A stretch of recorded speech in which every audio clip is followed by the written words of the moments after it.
Hello everyone, जय श्री कृष्णा। मैं विकास चौधरी, आपका इंग्लिश एजुकेटर, अपने यूट्यूब चैनल वीसी स्टडी पे स्वागत करता हूँ। आज हम करेंगे क्लास 12 की जो फ्लेमिंगो बुक है उसकी पोम फर्स्ट, जिसका नाम क्या है, माई मदर 866। क्या नाम है? My mother 866। ठीक है, 66 ये फॉर्म करेंगे। इसके करेंगे आज हम एमसीक्यू, मल्टीपल चॉइस क्वेश्चन करेंगे आज। ठीक है, चलो चलो स्टार्ट करते हैं। फर्स्ट क्वेश्चन क्या है? Who is the poet of this poem, कि इस पोएम के लेखक कौन है? कौन है लेखक? फर्स्ट ऑप्शन है जॉन कीट्स, सेकंड ऑप्शन है विलियम डगलस, थर्ड ऑप्शन है कमला दास और फोर्थ ऑप्शन है नन ऑफ दीज। इन चारों में से करेक्ट आंसर कौन सा है? गेस कीजिए, इसमें से करेक्ट आंसर कौन सा है? कमला दास। ठीक है, क्वेश्चन नंबर सेकंड क्या है? What was the expression of the poet's face while parting from her mother, कि लेखिका है वो उसके, इसमें लेखिका है, लेखक नहीं है। ठीक है, पोइटेस भी यूज कर सकते हो आप यहाँ पर। तो लेखिका के एक्सप्रेशन क्या थे, चेहरे के हाव भाव क्या थे जब वह अपनी माँ से क्या है अलग हो रही थी? वो कैसी लग रही थी, क्या एक्सप्रेशन दे रही थी? एक्साइटेड, क्या वो एक्साइटेड थी, उत्सुक थी, या फनी मजेदार लग रही थी, या सैड दुखी थी, या फिर स्माइलिंग स्माइल कर रही थी? तो इन चारों में से अपना करेक्ट आंसर क्या है? जब वह अपनी माँ से अलग हो रही थी तो वो क्या कर रही थी? स्माइल कर रही थी। Keep smiling, smile smile and smile. ठीक है, third, whose house the poet was living, यानी पोइट अपने घर से जब गाड़ी लेके निकलती है तो वह किसके घर से एयरपोर्ट की तरफ जाती है? फर्स्ट ऑप्शन है हर फ्रेंड्स होम, अपने दोस्त के घर से, in law's home, in law's house, कि अपने ससुराल वालों के घर से जाती है, हर हस्बैंड्स होम, अपने पति के घर से जाती है, हर पेरेंट्स होम, अपने पेरेंट्स के घर से जाती है, माता पिता के घर से जाती है। तो इसका करेक्ट आंसर क्या है? डी क्या है अपना करेक्ट आंसर है क्या है? हर पेरेंट्स हाउस, अपने माता पिता के घर से क्या कवित्री जाती है ड्राइविंग करते हुए कोचिंग। ठीक है, क्वेश्चन फोर्थ क्या है? What is her work known for, यानी ये जो लेखिका है वो किस चीज के लिए जानी जाती है, यानी वो किस प्रकार की पोएट्री लिखती है कि उसका नाम है। ठीक है, फर्स्ट ऑप्शन क्या है? फॉर इट्स ओरिजिनलिटी, कि क्या वह अपनी मौलिकता के लिए प्रसिद्ध है, या फिर फॉर इट्स पॉपुलरिटी, क्या अपनी वह लोकप्रियता के लिए प्रसिद्ध है, या फिर फॉर इट्स स्टाइल, की अपनी कला के लिए है, या फॉर द एक्सप्रेशन यूज्ड, कि जो वह एक्सप्रेशंस यूज करती है। ठीक है, कौन से एक्सप्रेशन, भाव कौन से यूज करती है उसके लिए फेमस है। तो इसका करेक्ट आंसर क्या है? करेक्ट आंसर क्या है? For its originality. क्या है? ओरिजिनलिटी, कि जो चीज ओरिजिनल है उसको वो सेम टू सेम है जैसी की जैसी उसको लिख देती है। ठीक है, इसके लिए क्या है वो फेमस है। उसके बाद में फिफ्थ क्वेश्चन क्या? What is the kind of pain and ache that the poet feels, कि वह कौन सी पीड़ा और व्यथा है कि कवित्री महसूस करती है? कौन सी पीड़ा है? फर्स्ट क्या है? लूजिंग हर मदर, अपनी माँ को खोने का डर है, या फिर हार्ट अटैक, उसको ये पीड़ा है कि हार्ट अटैक है, दिल का दौरा, इस चीज की पीड़ा थोड़े ना, ये दर्द महसूस थोड़े ना करती है वो। थर्ड क्या है? हेडेक, सर दर्द, ये तो है ही नहीं। Children screaming, CHILDREN, sorry, children screaming at her, बच्चे हैं वो इसके ऊपर क्या है? चिल्ला रहे। स्क्रीमिंग क्या होता है? चिल्लाना। क्या होता है? चिल्लाना। ठीक है, एट हर, तो इसका करेक्ट आंसर क्या है? वो किस चीज से पीड़ित है, किस चीज से, कौन सा उसके अंदर दर्द और व्यथा पीड़ा है कि वह महसूस करती है? क्या महसूस करती है वो? लूजिंग हर मदर, कि वह अपनी माँ को खो न दे, यही उसके अंदर क्या है? पीड़ा है। What worried the poet when she looked at her mother, कि कौन सी चीज है जब अपनी माँ को देखती है तो उसको चिंतित कर देती है? वरीड यानी चिंतित कर देती है या फिर परेशान कर देती है। कौन सी चीज ऐसी? हर फेस, उसका चेहरा, हर आर्म ब्रोकन, क्या उसकी आर्म है वो टूट गई है? ये तो हो ही नहीं सकता। हर फेस, उसका चेहरा हो सकता है। हर लविंग वर्ड्स, उसके जो शब्द है प्यारे वो भी नहीं है। हर फेस ये नहीं है, तो बचा क्या?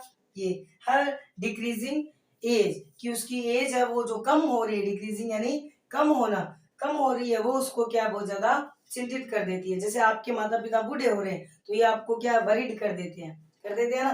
तो करेक्ट आंसर क्या है? D. D is the correct answer of this question. Question number 6 हो गया। क्वेश्चन 7 क्या है? quote an example of a simile used in the poem, कि हमें पोएम के अंदर एक एग्जांपल देना है जिसमें क्या है, सिमिली का यूज हुआ है। सिमिली क्या है? एक फिगर ऑफ स्पीच है जिसका मीन क्या होता है? उपमा। ठीक है, जब दो वस्तुओं की तुलना की जाती है, क्या की जाती है? तुलना करते हैं तो हम किस किस का यूज करते हैं? एक तो लाइक और एक एज, इन शब्दों का जब प्रयोग करते हैं वहां पर कौन सा अलंकार होता है? ये सिमिली। ठीक है, कौन से फिगर ऑफ स्पीच का यूज करते हैं? हम सिमिली का यूज करते हैं। देखिए, फेमिलियर एक, परिचित दर्द हुआ है, इसमें एफ और ए, यहाँ पर क्या है? लाइक, किसका यूज करते हैं? लाइक और एज। अगर ये दो वर्ड्स आ जाए वहां पर कौन सा फिगर ऑफ स्पीच होता है? सिमिली होता है। कौन सा होता है? सिमिली होता है। वन एंड टेल द मेरी चिल्ड्रन। और अगर एक ही वर्ड, जैसे मान लीजिए पी है, एस है, टी है, जो भी कोई भी वर्ड है, अल्फाबेट में कितने लेटर होते हैं? 26 लेटर होते हैं। 26 में से कोई भी लेटर, मान लीजिए ए और ए, दो से ज्यादा बार आ जाए, दो या दो से ज्यादा बार आ जाए, तो वहां पर कौन सा अलंकार होता है? अलिटरेशन होता है। कौन सा होता है? अलिटरेशन, यानी अनुप्रास अलंकार होता है। यहाँ पर कौन सा है?